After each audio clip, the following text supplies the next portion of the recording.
everyone, it's Kim, and welcome back to Bookmarks and Breadsticks.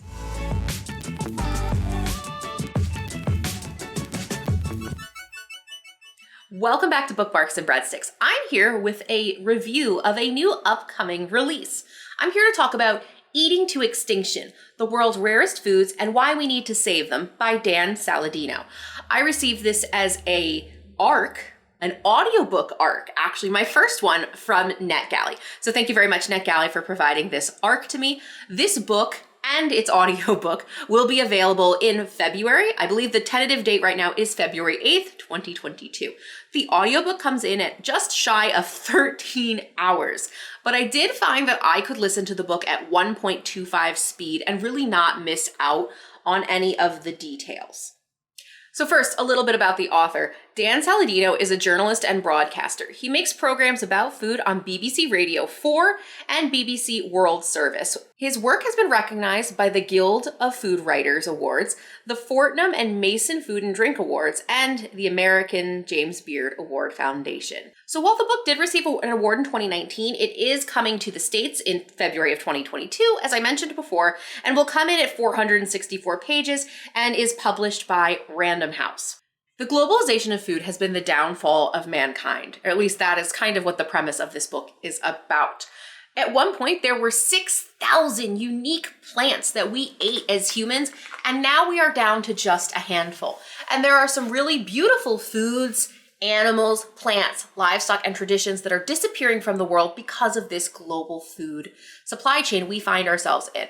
So throughout the audiobook, each chapter it takes on a different food or topic, and the book is broken up into parts. So we start with plants, there's a whole section about fish, there's a whole section about traditions, and so forth. So what I love about this book is that you can definitely listen to a chapter and walk away. You can listen to a chapter and research more, like I did.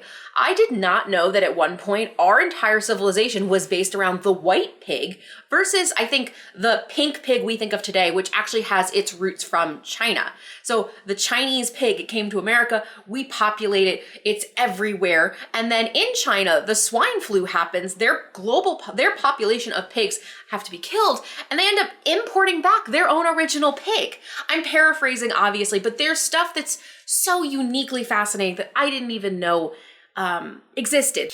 Not only is the white pig fascinating, but there's lots of other topics and chapters in the books that I did recognize, like discussions about the banana and the monoculture and the fact that there's only one specific banana we can still grow and eat in the States. Meanwhile, dozens of other varieties of bananas are going extinct. The same thing can be said for apples and how we are grafting and developing apples, not for flavor, not for uniqueness or richness, but we are growing and developing apples so they can handle being picked and sitting on shelves for months at a time or in cold storage. So it's interesting to talk about like seed harvesting, seed diversity, and biodiversity. And as we as mankind have made decisions to breed only the best that help a supply chain.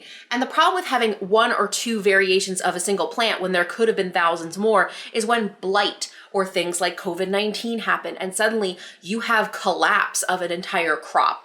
Some of my other favorite chapters was learning about the Andes Mountains and how there was at one point something like 4,000 unique potatoes that only certain traditional indigenous people of the Andes know how to grow and take care of. Meanwhile, those potatoes are slowly going extinct because of the import of the potatoes grown in the United States are being sent to the Andes. And so people are moving to the cities, relying on this potato and forgetting their heritage and the traditions that have been passed down for generations.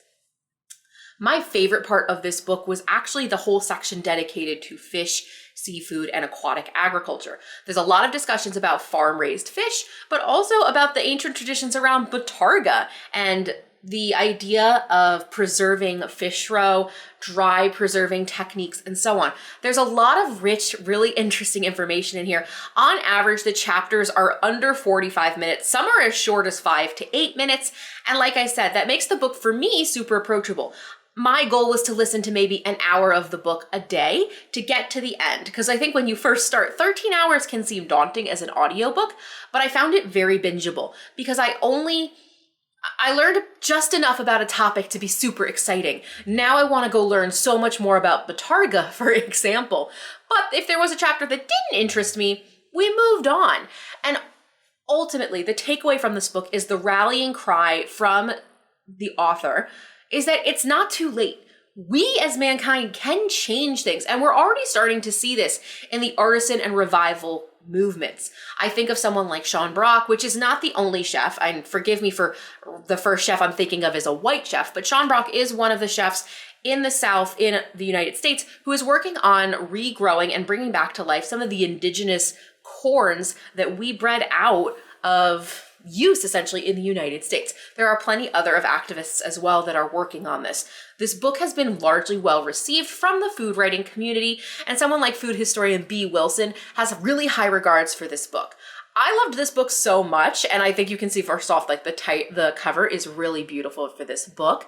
But I love this book so much that I actually pre-ordered a hardcover copy so I could have it on my collection behind me. But that is my quick review of Eating to Extinction by Dan Saladino. I highly recommend this book. I am so excited. It is one of the first books I read in 2022. Like, we have set the bar very high. That is how much I loved listening to this book, enough that I ordered the book. It's really intriguing, and it kind of intersects the world not only of food writing, but of nature writing and environmentalism as well. So I think there are tons of people that would love to approach this book, and I really recommend it. So let me know in the comments below, what do you think about Eating to Extinction? I've seen a few of you on my community page comment on how beautiful the cover is, which I completely agree. On your way down, please don't forget to hit like and subscribe. I have new content out every Tuesday and Saturday, and if you're looking to connect with me elsewhere, I have links down below to the Storygraph app where you can follow me and see what I'm currently reading, or you can follow me on Instagram. Don't forget that the Read It and Eat crowdfunding campaign is live now through mid-March, where I'm trying to raise close to $13,000 so I can launch the Read It and Eat Book Club, which can be both in-person and virtual, and is a combination of not only reading food writing books, but bringing in experts of the community and small businesses so that they can talk about their experience in the food space. Whether it's an artisan who knows how to make the best honey with the most amazing local honeybees, to local chefs that are also just trying to bring back their heritage and in their cuisine. I hope you're well. Wear a mask, get vaccinated, get boosted, stay safe, guys. I'll see you in the next one. Bye.